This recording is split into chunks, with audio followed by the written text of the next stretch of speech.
Hello and happy Wednesday, everyone. My name is Nick Marro with Occupy Fantasy. You could find me on Twitter at Nick Marro DFS, and I am here today to break down this massive 13-game NBA DFS slate for you on both DraftKings and FanDuel. If you haven't already, please like the video, click subscribe as well. That helps us climb up the YouTube algorithm so we can get you more free content like this. Additionally, if you're not already a member at Occupy Fantasy, I highly recommend you join us today. You get access to our model here where you can sort by OF index, value for both DraftKings and FanDuel and Yahoo. And then we get ownership percentages as well. This model updates throughout the day as we get more of this injury news to break. We also have a lineup builder for both single entry and multiple lineup use. We have our Discord server filled with DFS experts, and we also have a 30-minute window leading up to each lock where you could ask your lineup specific questions. So, without further ado, let's get into this slate. Obviously, we have a massive one tonight. 13 games is a lot to go through. I'm going to go as quickly as possible game by game. Obviously, game by game is going to be tough, given that it's 13 games, but I think as long as we don't spend too much time on the obvious, we should be able to get through this rather quickly. So, first and foremost, we have the Atlanta Hawks at the Orlando Magic. The Hawks are 6-point favorites on the road at Orlando. Taking a quick look over at the injury report. And for everyone watching, if you see me looking up to the right, that's because I have multiple monitors here. Just a lot of information. I need to have it all at my disposal as we go through these 13 games. No major injuries for the Hawks. Bogdan Bogdanovic should be back soon. He's not back yet. No Jalen Suggs, Chuma Okeke, Wendell Carter for the Magic, and Mo Bamba is questionable. So starting on this game here, I mean, Suggs being out should create opportunity for Anthony and Fultz. The issue is they're both returning from injury, so it's tough to trust either of them. Franz Wagner still looks fine. Really not someone I'm rushing to get to. Banchero's been good. He hasn't really been hitting the high ceilings we expect from him lately, but I do think he's an okay play here in tournaments. I mean, the one real piece I like a lot here is Bol. The issue is you have to use up that center spot. You'll see throughout this video that there's a ton of quality center plays on this slate. So it's really just tough to prioritize Bull tonight. I do like him better on DK where he is power forward eligible. I think he's a solid play there. And he's going to become even better if Mo Bamba is ruled out. We have Bamba as questionable as things stand, so just keep an eye on that. Then over on the Atlanta side, no major injuries. Obviously, Trae Young, DeJounte Murray, both fine plays. Clint Capella is okay in tournaments, but center's loaded, so I'm really not prioritizing him. If I'm picking a Atlanta Hawk, it's probably Trae. I like Murray as kind of a tournament pivot, but I don't think you have to force either of them. Really, it's Bol for me, I don't mind Banchero, but if we get news that, say, Cole Anthony isn't going to be limited, in that extra usage you'll see with Suggs out, I do think he becomes especially appealing. So keep an eye on that one. Moving right into the next game, we have the 76ers at the Cleveland Cavaliers. Still no Tyrese Maxey, still no James Harden for the 76ers. I think that's it. Saban Lee's on a G League contract, yeah, so nothing major there. Over on the Cleveland side, no Jared Allen, no Kevin Love. Lamar Stevens is questionable. So first and foremost, Joel Embiid is one of the best pay-up options on the slate. You have to use up that center spot, but whenever we're getting him without Maxey or Harden in the lineup, he obviously has a ridiculous ceiling. We saw that 100 fantasy point game a couple weeks back. Similar situation. No Maxey, no Harden. All the usage goes to him. I don't mind Tobias Harris as kind of a secondary play. I think he's fine here. 6,800. He's more appealing than he is on DK, where I think he's over 7K. Yeah, 7,700. That's certainly tougher to get to. At 6,800, I do like him on FanDuel, though. And then in the backcourt, I mean, surprisingly, I think everyone thought DeAnthony Melton would be the better of the two guards between him and Shake Milton. Milton has proven to be the better and more consistent fantasy producer, so I do like Shake Milton. Here on both sites where he's sub 7K, he just looks solid. I think Melton's fine. Really not something I'm prioritizing, though, but yeah, obviously a lot of usage to go around with all those guys out for Philly. Then over on the Cleveland side, I think the main priority here is going to be Evan Mobley. No Kevin Love, that secures his minutes. No Jared Allen, that really boosts his rebounding opportunity. So yeah, I like Evan Mobley a lot here. I think he's one of the better power forward plays on the board. Yeah, similar price on both sites. I think he's a really strong play. Similar to the Hawks, we do have good options for Cleveland in the backcourt in Garland and Mitchell. It's tough to really prioritize either, but I think they're both fine tournament plays. It's just this game has kind of a lower implied total at only 210.5 points, and it seems to be dropping as well. So keep an eye on that. But really, it's Embiid here. And Evan Mobley as priorities. Really, nothing else I'm forcing necessarily. So let's move into the 7:30 window. We have the Boston Celtics at the Miami Heat. So we take a look. Big news for Boston is going to be whether Jaylen Brown is in or out. I personally think he's going to play tonight. If he's out, that would be a massive, massive boost to Jason Tatum. We saw all the guards look really good last time out with Brown out in Smart. Oh, clicked Lowry by mistake. But in Smart, Derek White, and Malcolm Brogdon. Something to keep in mind, though, Al Horford was out in that game as well. So they'll all look good here with Brown out. But they're not going to look as good as they did last time with Horford out. So just keep that in mind. But if Brown is out, I do think Jason Tatum becomes one of the best payups on the slate. If Brown is in, I think he personally is a fine play. I still don't mind Tatum. But yeah, just tougher to prioritize him over some of the other guys we're going to see with condensed usage, like a Giannis, a Jokic, etc. So yeah, solid spot for the Celtics. I do like them here. I think Tatum is going to be a good play regardless. But if Brown's out, he becomes a top priority. So certainly keep an eye on that. Over on the Miami side, things get a little bit trickier. Jimmy Butler's already ruled out, which is good to know. That's a boost to Bam and Lowry. But if you look at the injury report, and you can see it kind of visually over on DK, it's just a million Q tags. They have the whole team as questionable. So we really can't make sense of this until we get that update. I mean, this game locks at 7:30. We should have this news by the time the slate locks. Um, this is one of those nights too where maybe if you can avoid going too heavy on the early games, you create more opportunity for yourself to late swap and pivot throughout the night.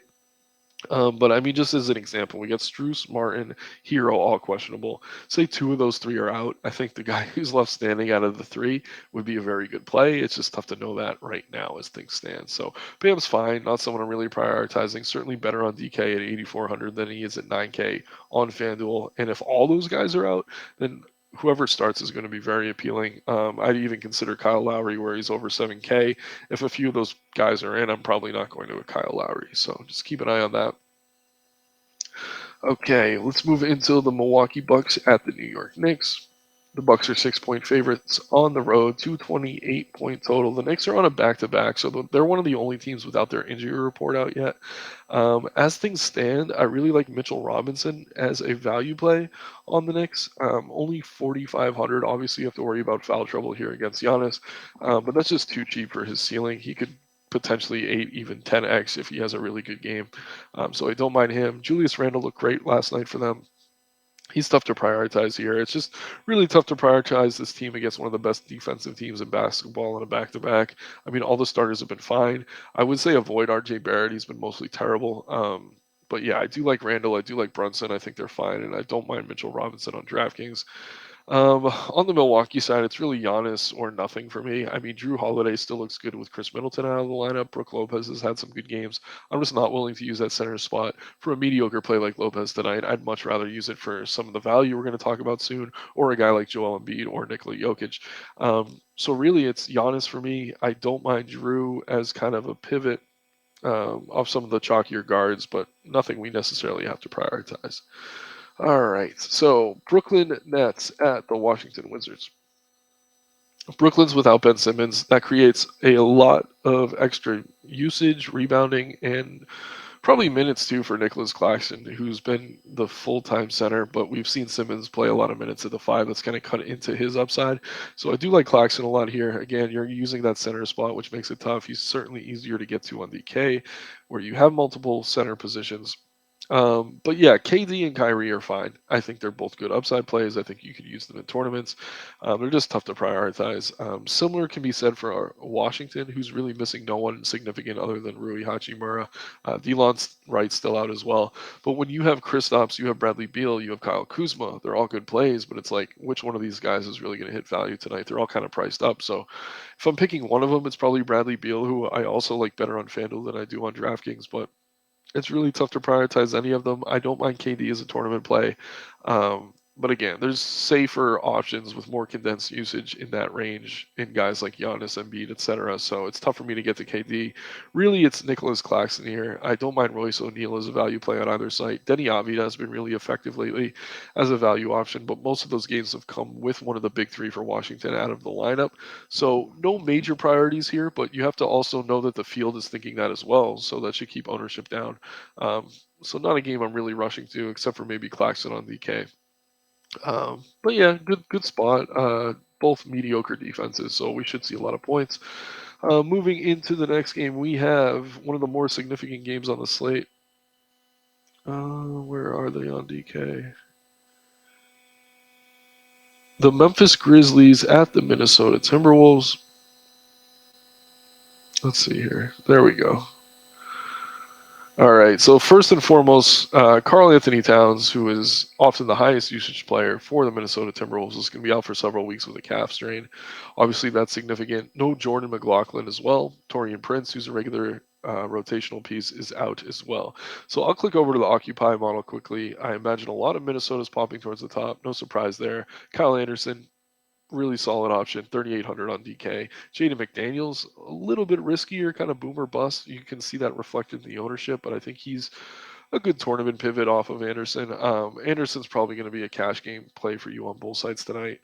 D'Angelo Russell and Anthony Edwards, I actually like more than I like Rudy Gobert here. So obviously with Towns out, you're going to see a boost for Gobert in rebounding and usage. But at the same time, I just don't want to use that center spot on him here, really. I mean, he's fine. He's certainly in play. I wouldn't say don't play him if you like him. But at the same time, I'd rather use his center spots for some of the value or the super payoff guys. So I like Anthony Edwards in the mid range. D'Angelo Russell's a bit too cheap on both sides. 6,600 on FanDuel, I think 64 on DK. So yeah, those two guys look great, and it is a good game environment against Memphis. They do have a good defense, but they play rather quick. So yeah, it's still no Desmond Bane for Memphis. It looks like Dylan Brooks is questionable as well too today. So John Morant's going to be one of my favorite guard plays on the slate if you can afford him. I like him a lot here. If Brooks is out, that should boost Conchar. We're not seeing any major value for Memphis yet. I think that could change if Brooks is out, so definitely keep an eye on that. But as things stand, I mean, whoever starts for Minnesota is going to be very appealing here. Or without Towns, Prince, and another guy I just want to touch on quickly is Jalen Noel. Uh, yeah, he's not a closer. He's not in the closing lineup. He only plays about 25 minutes a night, but he loads the stat sheet. So he's about a fantasy point per minute player.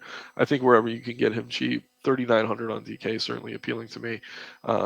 Yeah, no McLaughlin. He moves into the rotation, and with all these other guys out, he should see even more of a boost here. So Jalen Noel, really strong value play, as is Kyle Anderson, as is Jaden McDaniels. But yeah, keep an eye on that starting lineup. I think McDaniels, yeah, he's actually listed as questionable, so we got to keep an eye on that one too. If he's out, that would secure the minutes for Anderson. So Minnesota is definitely a key to this slate. Definitely keep an eye on them. One of the better spots for any team with Cat falling out of that lineup. Really hate to see it for Cat. He should be back in a few weeks, though. Looks like he avoided major structural damage, which is a plus. But yeah, you just hate to see a guy go down like that. Um, then we have the Oklahoma City Thunder at the San Antonio Spurs.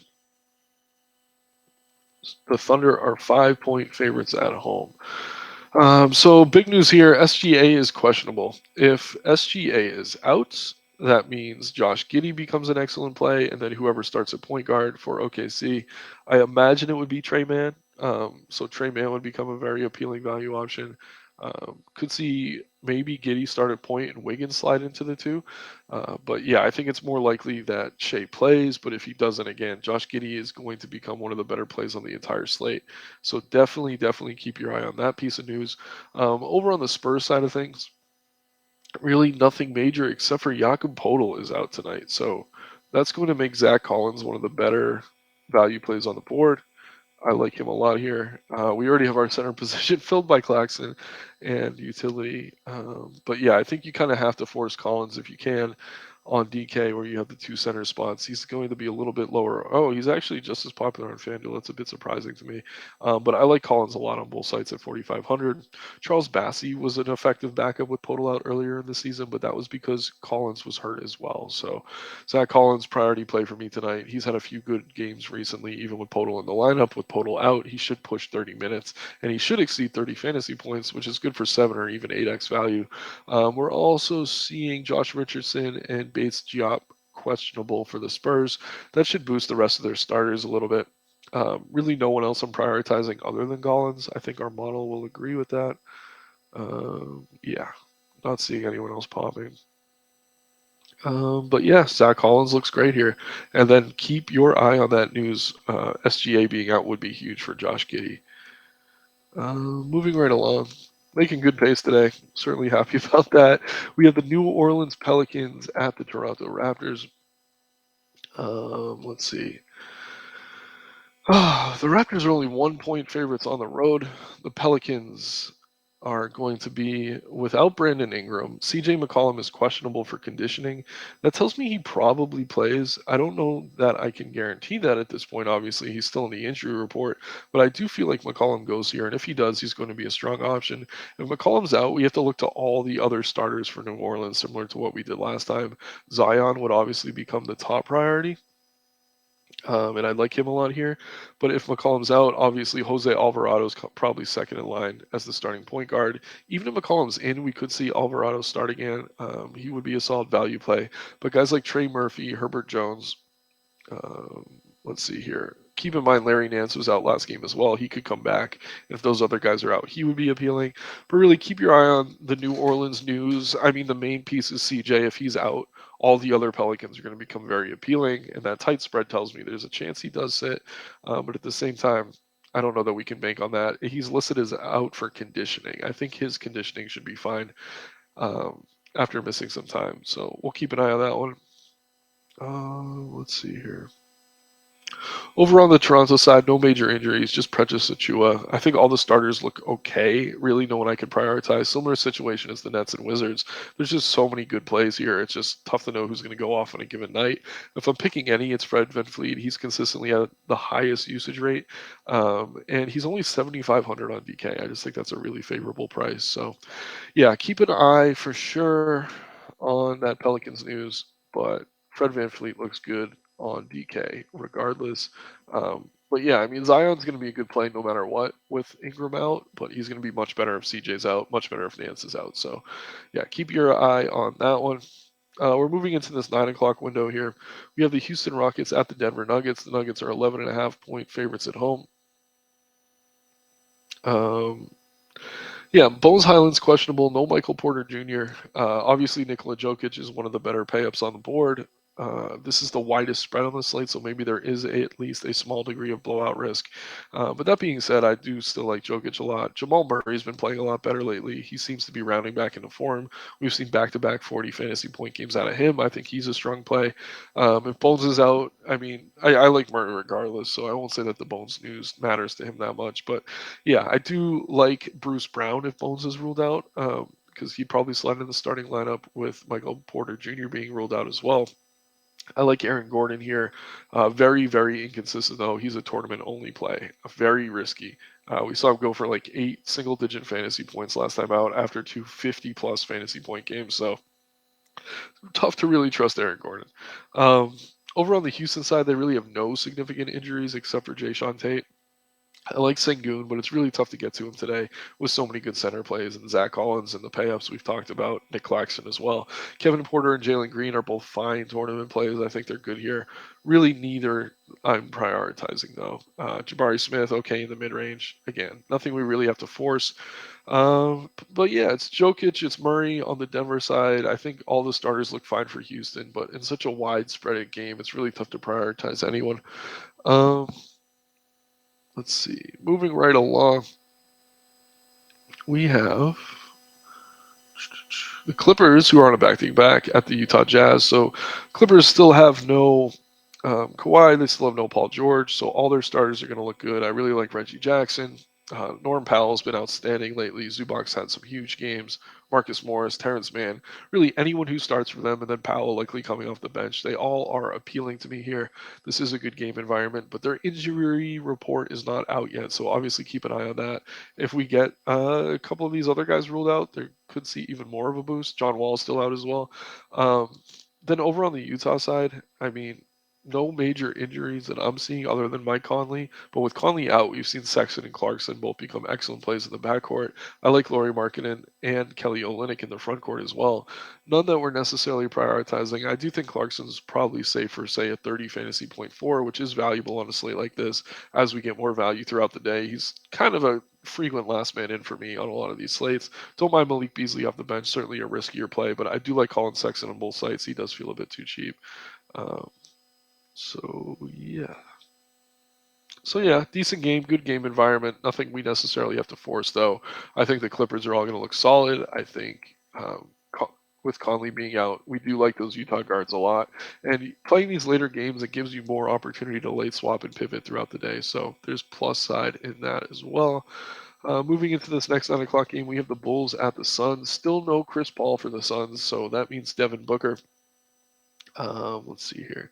Devin Booker and Cameron Payne are both going to be appealing options. I don't mind Mikal Bridges. Torrey Craig, where he's only 4,800 on FanDuel. I think he's a really sneaky good value play. He has small forward and shooting guard eligibility. Campaign 6K flat on FanDuel. That's a favorable price. I like Devin Booker on both sites.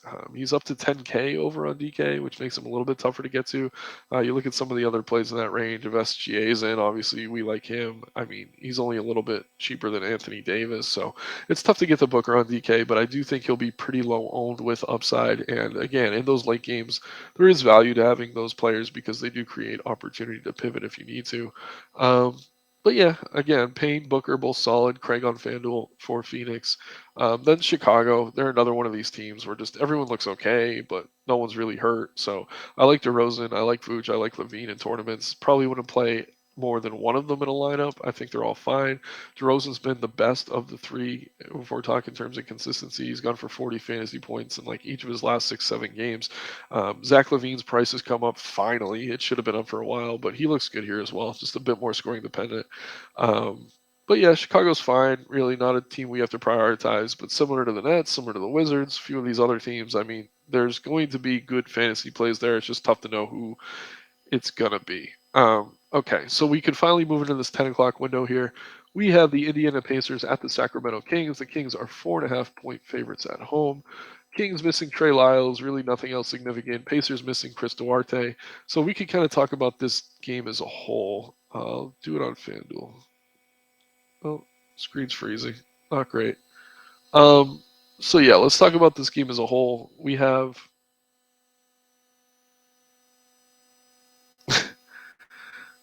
let's see. Come on. Please don't freeze on me.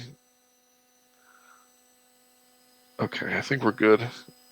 This is the third time I've had to record this video today, so I'm kind of panicking. But yeah, the thing about this game, we're looking at a massive total here. Um, come on. Phew. Okay, 243-point total.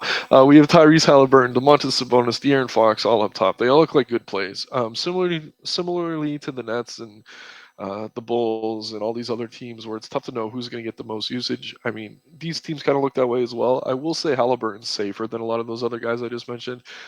He's been consistently excellent, and it's a bit of a revenge spot. I don't really buy into revenge, but I do like Halliburton a lot here.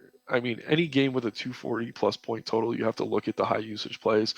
Buddy Hield, Benedict Mathurin on the Indiana side, good secondary options. Kevin Huerter is way too cheap at 5,500 over on DK. I like him a lot. And then, yeah, the Indiana front court. I mean, Miles Turner looks excellent. I don't mind Jalen Smith as a tournament flyer. Um, and whoever starts in this game is just going to be appealing. It's the highest total on the board. There's a tight spread. Both teams play with pace. Neither team's great defensively. Just everything about this game screams play it in DFS. So really, really like this one. Really like Halliburton, Fox, Sabonis. Of the three, Sabonis is probably third just because he is a center and we have a ton of good centers. Um, Same with Miles Turner. They took away his power forward eligibility on DK, so that's not ideal. I do not know what's going on FanDuel. I'll just stop clicking the screen for the rest of the video because we only have one more game to get to here. We have the Trailblazers at the Lakers. Trailblazers are on a back-to-back. Still no injury report yet for them. The Lakers are coming off a game in which they blew a 17-point fourth quarter lead. I like Anthony Davis tonight. I like LeBron James. They're both fine. It's just tough to prioritize them over the teams that have that condensed usage to one guy, like we're seeing with Jokic or Giannis or even Embiid in the first game. So I like Anthony Simons. Jeremy Grant's been excellent. Both good plays. Um, but yeah, I mean, Dennis Schroeder's been starting with Pat Beverly out. I think he's a good value play, but really nothing we have to force or prioritize here. And yeah, like I said, still no Portland injury report. There's a chance maybe someone gets rested on the back to back. If not, I like all the starters. I mean, Nurkic is fine. Center's just packed. I really like Jeremy Grant at 7,100. He's more expensive on FanDuel. So yeah, we went through the game by game. Let's quickly just talk through the model here. I mean, looking at the OF index, this sorts by upside kind of combined with price. Definitely has more of an emphasis on upside. Jokic and Giannis at the top. Obviously, some blowout risk for Jokic, but I do like him a lot here. John Morant with no Desmond Bain, maybe no Dylan Brooks as well, so that would make him an excellent play. Anthony Davis really strong, likely lower owned than he should be, especially on DK. Embiid looks good here. We're getting single digit ownership on Embiid. I know we have great value at center, but that's just tough not to like in tournaments. Excuse me. Devin Booker would know. Chris Paul, SGA if he's in. Remember, if SGA is out, we're going to look to Josh Giddey. Then let's just sort quickly by value. We're seeing a ton of these Minnesota guys pop up with Karl Anthony Towns out for the next few weeks. I like Kyle Anderson more than Jaden McDaniels. I think the field agrees, but at the same time, you see the ownership discrepancies. So if you want to build a single entry lineup, it's pretty chalky. Maybe flip Anderson to McDaniels as that tournament pivot. I do think Anderson's much safer. We're seeing Justice Winslow pop towards the top. I like him as well. I didn't mention him when I talked about Portland because that injury report's not out, but I do assume he starts here. He'll look good. Claxton with no Ben Simmons looks great. Zach Collins with no Jakob Poeltl looks good. Some good value, but again, throughout the day, I think we're going to see more and more. I'm expecting similar over on FanDuel. Yep, the exact same plays. Al Horford has power forward eligibility, which makes him appealing there. Reggie Jackson, once again, one of the better guard value plays we have on the board. So once again, my name is Nick Marro with Occupy Fantasy. Thank you for tuning in today. You can find me on Twitter at Nick Marro DFS. Please like the video. Please click subscribe. If you're not already a member at Occupy, check the links in the description below. Yeah, massive slate tonight, guys. If you can't get in the Discord, we'll help you process that news as it comes throughout the day. Also, this model here automatically updates itself as that news comes in. So keep an eye on that. Again, become a member if you're not already. Good luck tonight. Let's have some fun and make some money. Good luck, everyone.